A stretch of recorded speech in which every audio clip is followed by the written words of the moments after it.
La revista Ojo Ciudadano, desarrollada por los alumnos del segundo A, carrera de Derecho de la Universidad Autónoma Regional de los Andes, busca llegar a la ciudadanía ecuatoriana como una guía para poder conocer sobre los derechos de los ciudadanos ante la administración del Estado ecuatoriano, identificando cómo hacerlos efectivos.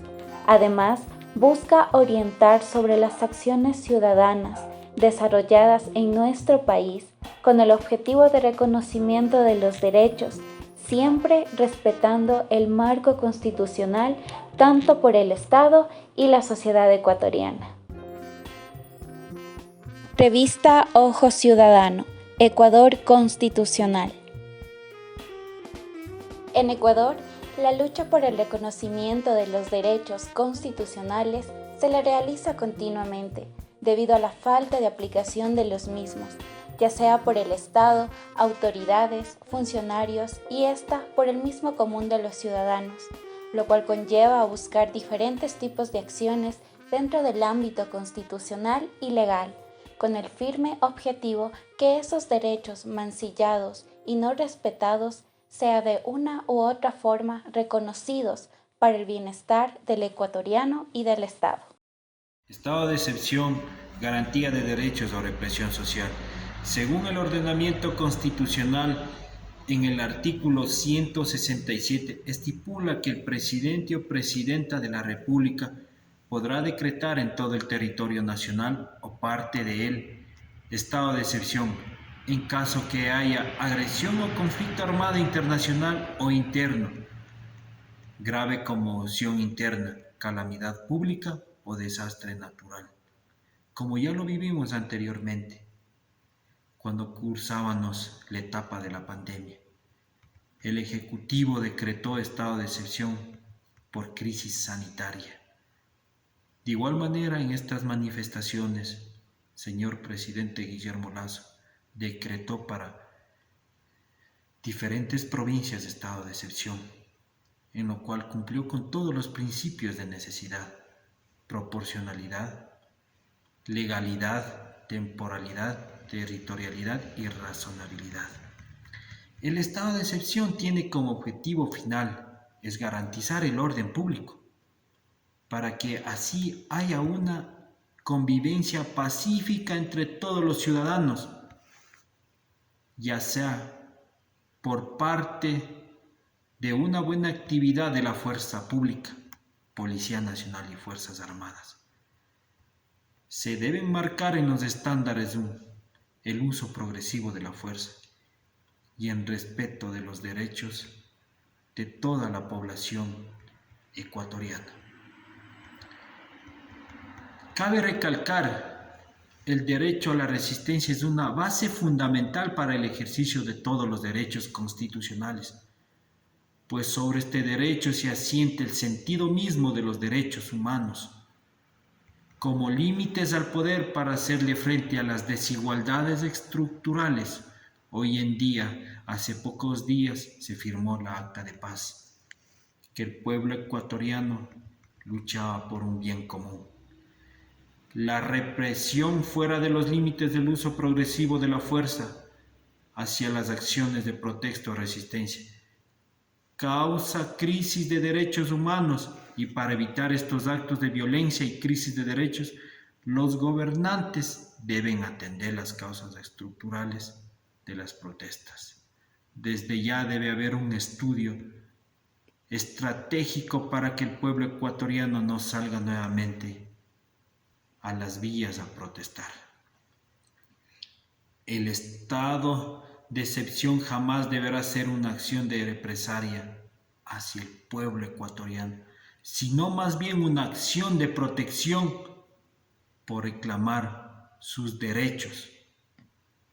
Son causas justas en base a nuestros reclamos que hacemos. Por cuanto nos afecta todo la suba de precios que hoy en día estamos viviendo. Estamos viviendo un alza de precios, igual estamos viendo una crisis política.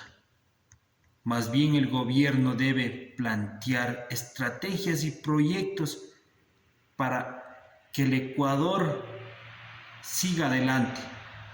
El Ecuador es inmensamente rico, sino que el pueblo ecuatoriano no tiene esa educación para que esa riqueza lo haga progreso. Más bien el pueblo ecuatoriano cae inocentemente con los políticos por los engaños. Conferencia Episcopal. Luego de que se ha cumplido 18 días de paralización por manifestantes de organizaciones indígenas, realizaron el plantón y marcha en contra del gobierno Guillermo Lasso. Por ende surgió varios actos violentos en algunas ciudades del Ecuador, con mayor concentración en las ciudades de la sierra, como tenemos La Tacunga, Guaranda, Riobamba, Quito, incluso en lugares del oriente ecuatoriano. Las protestas sociales convocadas por las organizaciones indígenas cesaron gracias a la intervención de la Conferencia Episcopal Ecuatoriana, quien cumplió las funciones de mediación, estableciendo la metodología del diálogo entre gobierno y los protestantes. Por tal razón, el Ministerio del Gobierno, Francisco Jiménez, que actuó en representación del Ejecutivo, envió una carta dirigida a Monseñor Luis Cabrera, presidente de la Conferencia Episcopal del Ecuador. En el artículo 190 de la Constitución de la República del Ecuador garantiza los medios alternativos de solución de conflictos, entre ellos la mediación, figura jurídica que respaldó los acuerdos llegados entre el gobierno del presidente Guillermo Lasso y las organizaciones indígenas. El jueves 30 de junio del 2022, la Conferencia Episcopal informa sobre la mediación acordada gracias al diálogo entre los representantes del gobierno y la dirigencia indígena de la CONAIE, FEINE y la FENOCIN.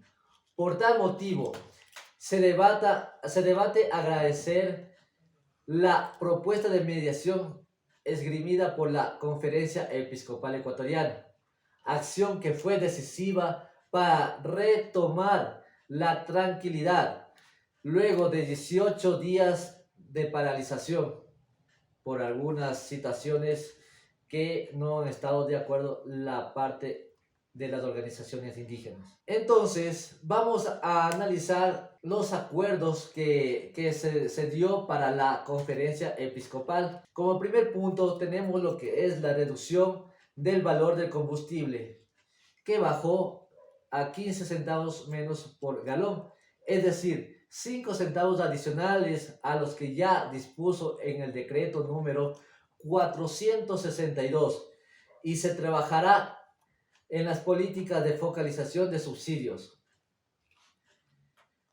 El gobierno nacional se compromete a derogar el estado de excepción en la medida en que se restablezca la paz en el territorio ecuatoriano. Se derogará el decreto ejecutivo número 95 en la materia de hidrocarburos. Se elaborará un proyecto de ley reformatoria en el artículo 66 de la Ley Orgánica de Suscripción Territorial Especial Amazónica y artículos conexos. Se reformará el decreto número 151 que contiene el plan de acción para el sector minero en el sentido de incluir dichas actividades que no podrán desarrollarse en los siguientes puntos. El primer punto es las áreas protegidas y territorios ancestrales. El segundo punto tenemos lo que son las zonas declaradas como intangibles. Tercero, zonas arqueológicas. Cuartas, áreas de protección hídrica. Quinta, Se garantizará la consulta previa, libre e informada de las comunas, comunidades, pueblos y nacionalidades indígenas. Es importante destacar que la Iglesia Católica ha impulsado desde siempre procesos de pacificadores exitosos y en esta oportunidad no fue la excepción, con lo cual trajo la paz, la tranquilidad y generación de actividades económicas. Siempre, como tenemos todo ser humano, que hay que respetar los derechos de las personas, pero siempre el diálogo será la mejor solución para pacificar las acciones de protestas y represión entre el Estado y los ciudadanos que buscan el reconocimiento de sus derechos. Las coyunturas y debates continuos que se han dado entre la Asamblea Nacional y el presidente de la República, Guillermo Lasso, abrieron la discusión hacia una posible muerte cruzada ocasionada por la falta de gobernabilidad dentro del país. ¿Qué es la muerte cruzada? La muerte cruzada es el término con el cual se conoce a la facultad del Ejecutivo al Legislativo o viceversa. Esto es la posibilidad de que para disolver el Legislativo el presidente la aplique. Dicha decisión en ambos casos viene acompañada de un llamado a elecciones generales a fin de renovar tanto la Asamblea como el Ejecutivo. La denominación de muerte cruzada viene dada por una característica fundamental de la figura. Esto es que al destituir a quienes conforman la otra función del Estado, quien aplicó la destitución pone a disposición de la ciudadanía su propio cargo, es decir, se convoca elecciones para renovar el cargo de la función cesada, pero también de quien la solicita. Esto procede únicamente bajo las siguientes causales: cuando la otra función se hubiera abrogado funciones que no le competen. También sucede cuando existe en el país una grave crisis o conmoción interna, o también en caso de disolución de la Asamblea Nacional, cuando el Ejecutivo considere que ésta de forma reiterada e injustificada obstruye en la ejecución del Plan Nacional de Desarrollo. La disolución de la Asamblea Nacional es decisión del Ejecutivo o la destitución del presidente es decisión de la Asamblea. Esto conlleva la obligación de realizar elecciones para designar a quienes ocuparán ambas funciones. La muerte cruzada, si bien interrumpe el ejercicio del cargo, no implica adelanto de elecciones ni alteración del periodo en sí.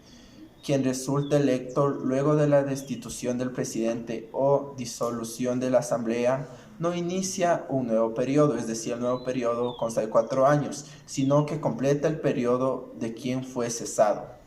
A efectos de la muerte cruzada, no altere ni entorpezca la acción de gobierno en el tiempo que transcurre entre la disolución de la Asamblea Nacional y la posesión de los nuevos asambleístas electos luego de la disolución. El Ejecutivo podrá, previo dictamen favorable de la Corte Constitucional, expedir decretos, leyes de urgencia económica que podrán ser aprobados o derogados por el órgano legislativo.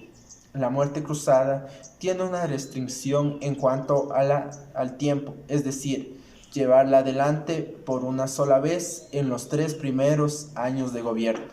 Dentro del tema constitucional, la destitución del presidente de la República se debe tener mucho cuidado, por cuanto si no cumplimos con el debido proceso, dicha acción incurrirá en el acto institucional, ya que las causales de conmoción social y falta de gobernabilidad debe ser debidamente comprobada con el objeto de no caer en error conlleve a una desestabilización social y falta de imagen internacional que conlleva la pérdida de inversión y sobre todo estaríamos incurriendo en el alza del nivel en riesgo del país que perjudica las actividades económicas, sociales y relaciones internacionales. La credibilidad legislativa, si bien es cierto, las autoridades de elección popular deben de demostrar credibilidad, procurando un actuar ejemplar dentro de sus actividades para las cuales fueron elegidas, y evitar concurrir en actos de corrupción, apartar sus intereses personales o intereses de una determinada persona líder de un movimiento social o político. La credibilidad de la Asamblea Nacional se ha visto afectada y se reduce al 11.5% de los ciudadanos encuestados. Una vez posesionados y en uso de sus funciones y actividades, los integrantes del Poder Legislativo han podido observar el declive de la credibilidad ante sus votantes, quienes confiaron en ellos para administrar uno de los poderes más importantes del Estado, que incide en la parte de la gobernabilidad por el hecho de crear, aprobar leyes en beneficio de nuestro país en base a criterios de responsabilidad que buscan el beneficio social y el beneficio administrativo. Conflictos y discusiones entre las bancadas legislativas, la existencia de denuncias por posibles casos de corrupción, el incumplimiento de sus funciones, investigaciones aperturadas en la Fiscalía para los legisladores, han llevado que cuenten con apenas el 11.5% de aprobación entre los votantes. Falta de credibilidad. La Asamblea no concreta acuerdos, leyes, por esto es necesario entender cuál es la función primordial de la Asamblea Nacional, la cual consiste en expedir, codificar, reformar y derogar leyes en beneficio de la población ecuatoriana. Pero lamentablemente, los últimos acontecimientos sucedidos en el Poder Legislativo, como las denuncias por actos de corrupción que son presentadas por los mismos asambleístas, y sobre todo la falta de resultados, ha sido el detonante para la pérdida de credibilidad. No confiamos. Como pueblo, busquemos la vía más adecuada para llegar a nuestros asambleístas y que estos cambien su forma de actuar en beneficio del país. Dentro de los detonantes para la pérdida de credibilidad de la Asamblea Nacional, tenemos las acciones de algunos asambleístas que buscan beneficios personales y que se aferran al cargo. Se olvidan que su actividad es legislar y buscar un orden para el día de las sesiones legislativas acorde a las necesidades del país, y demuestran mediante sus actuaciones que han servido solo para mancillar la dignidad del poder legislativo. En fin, la credibilidad legislativa consiste en un papel fundamental de la Asamblea Nacional. Siempre será buscar un equilibrio entre la sociedad con el Estado, aplicando una actividad legislativa que busque mejorar la gobernabilidad.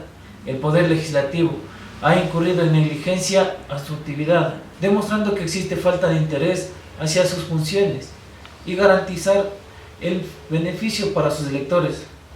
Al no cumplir con su mayoría de planes presentados en campaña, con los cuales llegaron al votante para ganar sus espacios en la Asamblea y sus curules en el Poder Legislativo, más bien han utilizado para realizar actos de persecución entre ellos y no la actividad legislativa en beneficio del país. Derecho a la resistencia o violencia social.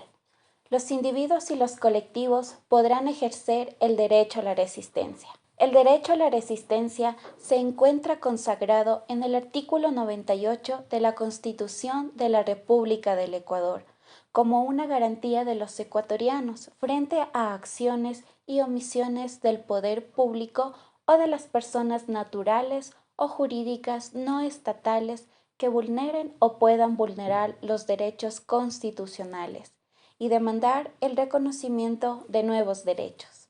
Ejercer actos de violencia en contra de personas y bienes conlleva ser criminalizados, lo cual difiere mucho con el derecho a la resistencia, ya que en vez de exigir la restitución o reconocimiento de los derechos, nos convertiríamos en actores de violencia hacia bienes que nos sirven y hacia bienes particulares que deben ser respetados, ya que la Constitución reconoce el derecho a la propiedad, razón por la cual mi derecho culmina en donde empieza el derecho de los demás, actividad que si se incumple no estaríamos ante una resistencia, sino ante una violencia.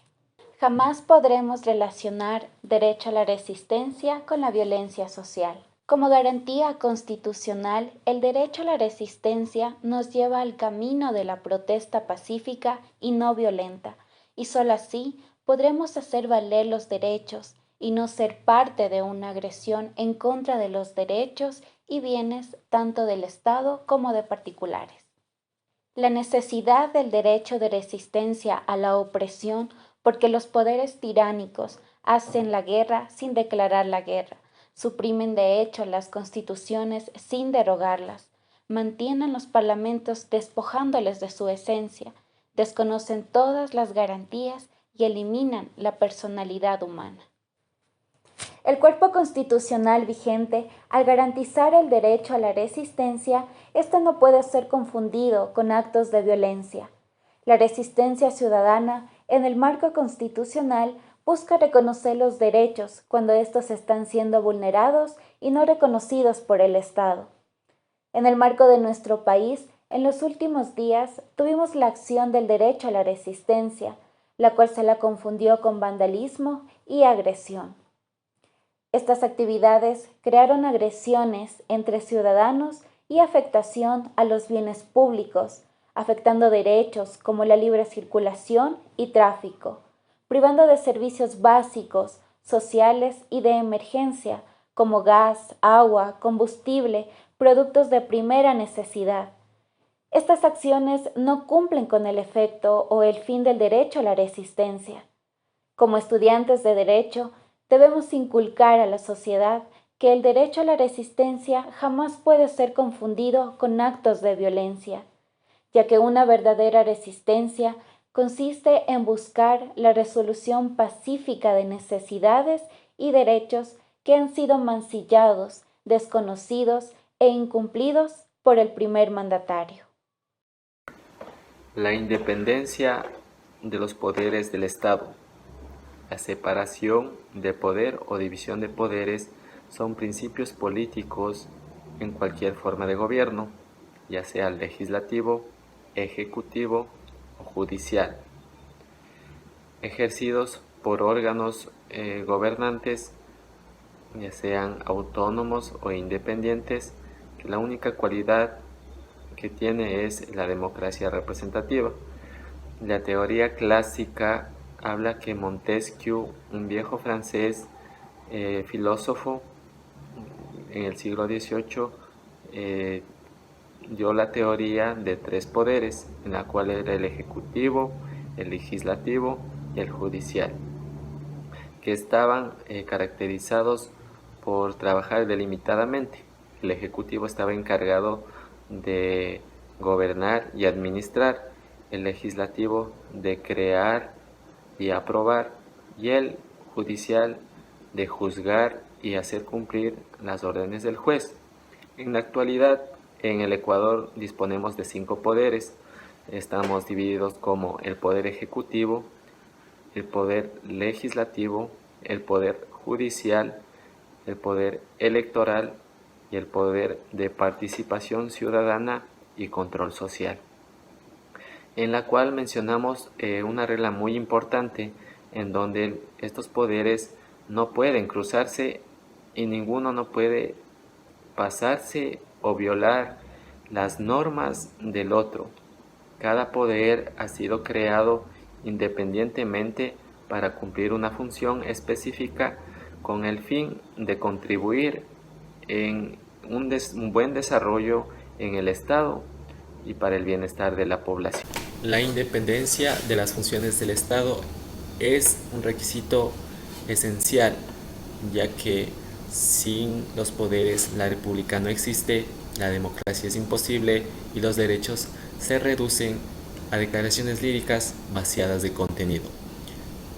Hay que tener mucho respeto a la independencia de los poderes en el Estado ecuatoriano, ya que conllevamos una garantía a los derechos y obligaciones que mantenemos todos los ciudadanos con el fin de contribuir y con un firme propósito como ecuatorianos y buscar una transformación en el actuar de la población y de la ciudadanía.